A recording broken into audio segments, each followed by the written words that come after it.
بنی اسرائیل کا نظام یوں چلتا تھا کہ ہمیشہ ان لوگوں میں ایک بادشاہ ہوتا تھا جو ملکی نظام چلاتا تھا، اور ایک نبی ہوتا تھا جو نظام شریعت اور دینی امور کی ہدایت و رہنمائی کیا کرتا تھا۔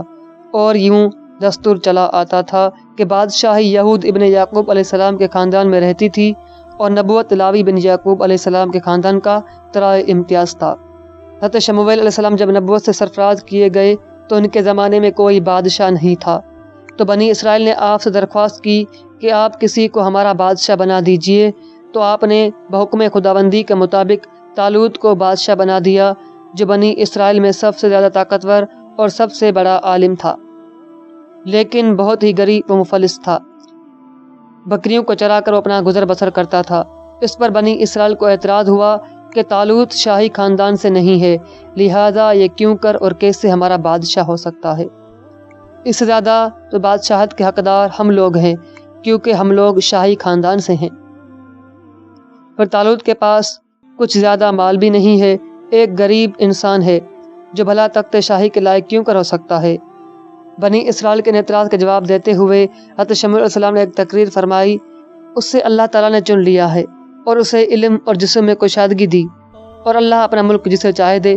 اللہ وسعت والا ہے، علم والا ہے، اور ان سے ان کے نبی نے فرمایا، یعنی حضرت شمویل علیہ السلام نے ان سے کہا کہ اس کی بادشاہی کی نشانی یہ ہے کہ آئے تمہارے پاس تابوت جس میں تمہارے رب کی طرف سے طلوع کا چین ہے۔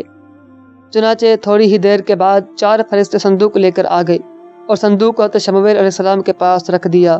یہ دیکھ کر تمام بنی اسرائیل نے طالوت کی بادشاہی کو تسلیم کر لیا، اور آپ نے بادشاہ بن کر نہ صرف انتظام ملکی سنبھالا بلکہ بنی اسرائیل کی فوج بھرتی کر کے قوم عمالقہ کے کفار سے جہاد بھی فرمایا۔